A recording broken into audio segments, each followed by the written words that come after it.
Bé, Miqui, arrenca la teva segona etapa en el Terrassa, una segona etapa en què molta gent segurament tirant enrere té aquesta amargor de com va acabar tot, perquè segurament la gent està il·lusionada de poder-vos reenganxar en el playoff, però has fet una aposta amb una renovació bastant important a la plantilla, amb gent amb experiència, sobretot molta gent jove, que és el que segurament rejuveneix una miqueta aquesta plantilla. Estàs content de la plantilla que es pugui confeccionar? Doncs sí, la veritat és que sí, que bastant content, no?, amb la plantilla, no? Encara igual falta alguna peça per acabar de completar l'equip, però bueno, volíem això, no?, un equip amb jugadors amb experiència que s'han de tenir, però amb gent jove de molta il·lusió, amb moltes ganes de fer un Terrassa gran i bueno, esperem que aquesta barreja de joventut i d'experiència doncs, sigui competitiva i puguem fer un bon equip.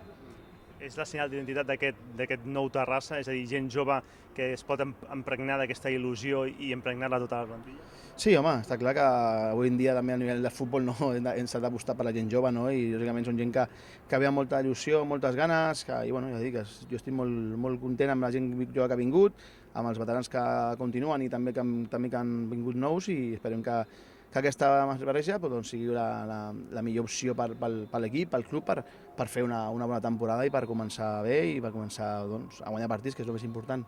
Evidentment que qui coneix millor els jugadors ets tu, la gent de fora de l'aficionat diu per què tants canvis? Era necessari per una miqueta estar al capdavant del tren de l'ascens o del playoff des del primer moment? Bueno, la idea inicial meva no era tants canvis, però clar, si hi ha jugadors que no volen estar, amb això no podem competir, no? És a dir, que una sèrie de jugadors que jo volia que continuessin, però que ells no han volgut continuar per diferents motius i lògicament hem intentat buscar recanvis a aquests jugadors. La idea inicial era que 12 o 13 jugadors continuessin a la plantilla, doncs, per motius que, repito, X, doncs alguns no han volgut continuar i la nostra feina és buscar recanvis a aquests jugadors que no han volgut continuar. Ara ja portes el teu segon any, coneixes una miqueta el club, coneixes la casa, coneixes l'afició. Com et veus de cara a afrontar aquesta temporada des del primer moment? Vas passar un mal moment l'any passat, a l'inici, no arribaven els resultats, que és el més important en el futbol, però aquest any que ja tens una certa experiència, com afrontes aquesta segona etapa? Bueno, lògicament l'experiència d'aquest any penso que és molt enriquidora, no? Va ser un any complicat, sobretot a l'inici, no? I esperem que aquesta experiència, aquesta adaptació al camp, a tot el club, doncs sigui bona per l'equip, per mi i pel rendiment de l'equip, no? Estic content i ja et dic, esperançat de començar molt millor que l'any passat i que l'equip sigui competitiu i que pugui lluitar per tot. Està clar que la gent quan pensa en Terrassa pensa, bueno, aquest Terrassa ha d'estar a dalt. Creus que aquest Terrassa té plantilla per estar allà dalt? Bueno, el que hem de pensar a futbol avui dia penso que és partit a partit, no? Lògicament estem en un club molt ambiciós, que sempre es vol guanyar i la idea meva i de l'equip serà aquesta, no? Guanyar cada partit, no?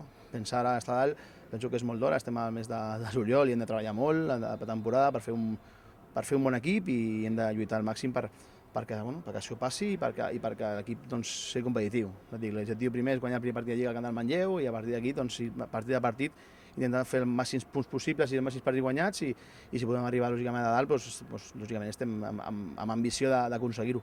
Està clar que si tens un bon inici no has de passar el que vas passar l'any passat, que després hi havia aquest decalatge de punts que després us va faltar per estar dalt. Sí, home, començar la Lliga bé és molt important, no? Tenim un inici de la Lliga que és bastant complicat, amb equips penso que favorits, perquè penso que Manlleu, penso que Pobla, que Figueres, inclús Ascó, són 4 equips que penso que poden estar lluitant pel playoff, però bueno, a vegades el futbol, les calendaris són així, marquen això i bueno, ja et dic, hem d'intentar començar bé amb victòria, jugar cada partit al 200% i són equips bons, com som el nostre, i intentar guanyar el màxim de punts possible. M'has dit Ascó, t'anava a preguntar quins són els teus favorits. Home, l'Olot ningú s'esperava i va estar a dalt perquè fa una plantilla competitiva.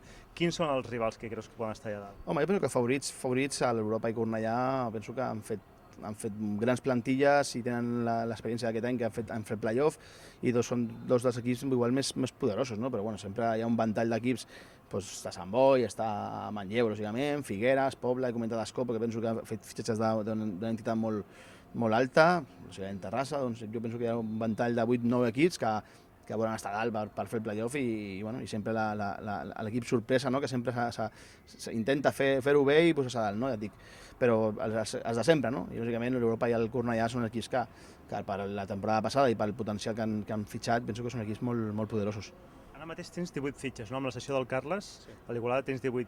En els propers dies tens previst alguna incorporació, reforçar el lateral dret, teniu a prova aquestes salles una miqueta... Sí, tenim a provar el Josep, sí. Bueno, a veure com també si pot encaixar el grup, i sí, falta alguna peça aquí al mig del camp, un pivot i una peça lateral dret, i bueno, estem treballant per solucionar-ho i perquè pugui incorporar-ho, però bueno, de moment tampoc tenim pressa, la plantilla penso que està compensada, només aquests dos puestos que s'han de millorar i esperem que en breu temps doncs, ho puguem compensar i fitxar.